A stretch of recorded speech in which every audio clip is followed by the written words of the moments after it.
अस्सलाम वालेकुम दोस्तों पाकिस्तान में आमतौर पर ट्रैक्टर में दो किस्म के डीजल पंप जो हैं वो इस्तेमाल किए जाते हैं, जिनमें पहले नंबर पर रोटरी पंप है और दूसरे नंबर पर जो है उसे प्लंजरी पंप कहा जाता है। तो सबसे पहले जो है हम प्लंजरी पंप की बात करते हैं। प्लंजरी पंप जो है सबसे ज़्यादा जो है बेलारूस ट्रैक्टर जो हैं उनमें इस्तेमाल किया जाता है। प्लंजरी पंप के काम करने का तरीका ये होता है कि उसके हर जो पंप होता है उसके अंदर हर पिस्टन के लिए एक अलहदा से प्लंजर लगा हुआ होता है और वही जो है वो डीज़ल की तरसील कर रहा होता है। ट्रैक्टर के ब्लॉक के अंदर जितने ज़्यादा पिस्टन होंगे पंप में उतने ही प्लंजर होंगे। फ़र्ज़ किया अगर ट्रैक्टर है वो 3 पिस्टन वाला 3 ब्लॉक वाला ट्रैक्टर है तो जो पंप है उसमें भी जो है 3 प्लंजर लगे हुए होंगे। और अगर 4 पिस्टनों वाला ट्रैक्टर है तो जो पंप है उसके अंदर जो है 4 प्लंजर लगे हुए हैं। हर प्लंजर जो है वो एक पिस्टन के साथ कनेक्टेड होता है और उसका काम उसी पिस्टन के अंदर डीज़ल पहुंचाना होता है। इस पंप को जो है इनलाइन पंप भी कहा जाता है क्योंकि इसमें जो सारे प्लंजर हैं वो एक ही लाइन में जो है लगे हुए होते हैं। ये बेलारूस ट्रैक्टर में भी लगा हुआ होता है और जो अलगाज़ी ट्रैक्टर्स हैं उनमें भी ये चेक करने के लिए इसको इस्तेमाल किया गया है, लेकिन बाद में इसे वहाँ से हटा दिया गया।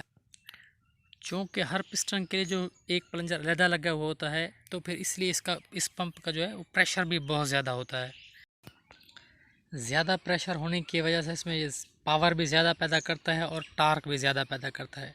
इस पंप का जो सबसे बड़ा एडवांटेज है वो ये है कि अगर टैंकी में डीज़ल ख़त्म हो जाए तो ट्रैक्टर जो है वो एयर लॉक नहीं होता है।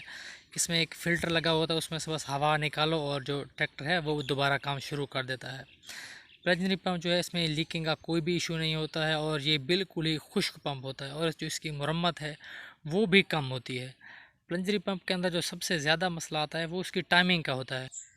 टाइमिंग ये होती है कि पंप के अंदर जो पहले नंबर पे प्लंजर लगा हुआ होता है उसने ब्लॉक में पहले नंबर पे जो पिस्टन लगा होता है उसको डीज़ल भेजना होता है और जो दूसरे नंबर पे प्लंजर लगा हुआ होता है उसने दूसरे पिस्टन को डीज़ल भेजना होता है और जो तीसरे नंबर पे प्लंजर लगा हुआ होता है उसने उसी तरतीब के साथ तीसरे नंबर पे जो पिस्टन है उसके अंदर डीज़ल भेजना होता है। अगर ये थोड़ी सी टाइमिंग ख़राब हो जाए तो फिर जो उनकी जो डीज़ल भेजने की जो टाइमिंग होती है वो गलत हो जाती है। इसी चीज़ को कहा जाता है टाइमिंग इशू। जो प्लंजरी पंप हैं उनमें सबसे ज़्यादा जो मसला आता है वो सिर्फ़ और सिर्फ टाइमिंग का होता है, क्योंकि अगर इनकी टाइमिंग आउट हो जाए तो फिर जो ट्रैक्टर है वो उसकी पावर भी उसी वक्त ख़त्म हो जाती है और जो ट्रैक्टर है वो फिर जो डीज़ल है वो धुएँ में कार्बन की सूरत में उड़ाना शुरू कर देता है और जो फिर ट्रैक्टर में पावर भी नहीं रहती और जो ट्रैक्टर है वो डीज़ल का इस्तेमाल ज़्यादा करता है और काम जो है वो कम करता है। तो अब हम बात करते हैं रोटरी पंप के। रोटरी पंप को रोटरी पंप इसलिए कहा जाता है क्योंकि इसके अंदर एक ही प्लंजर लगा हुआ होता है और जो रोटेट करता रहता है, मतलब घूमता रहता है, इसलिए इसको रोटरी पंप कहा जाता है।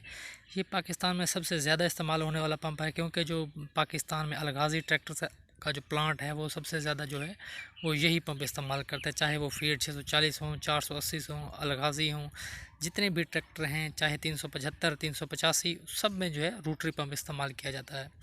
इस पंप का जो है सबसे ज़्यादा फ़ायदा ये होता है कि ये फ्यूल एवरेज ज़्यादा देता है और जो इसकी आवाज़ है वो फिर बेहतरीन है और इसका जो सबसे बड़ा फ़ायदा एक ये भी है कि इसके जो हर जो छोटे से छोटा जो अड्डा है शहर में, वहाँ पे इसके जो मैकेनिक हैं वो बड़ी बआसानी से जो है मिल जाते हैं। तो इसका सबसे बड़ा फ़ायदा ये है।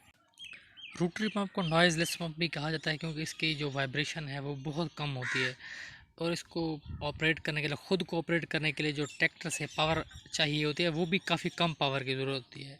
देखने में ये भी आया है कि जो रोटरी पंप जिन ट्रैक्टरों में लगा हुआ होता है वो ट्रैक्टर बैटरी लाइफ भी जो है वो ज़्यादा देते हैं। तो दुआओं में याद रखिएगा। शुक्रिया जी, अल्लाह हाफ़िज़।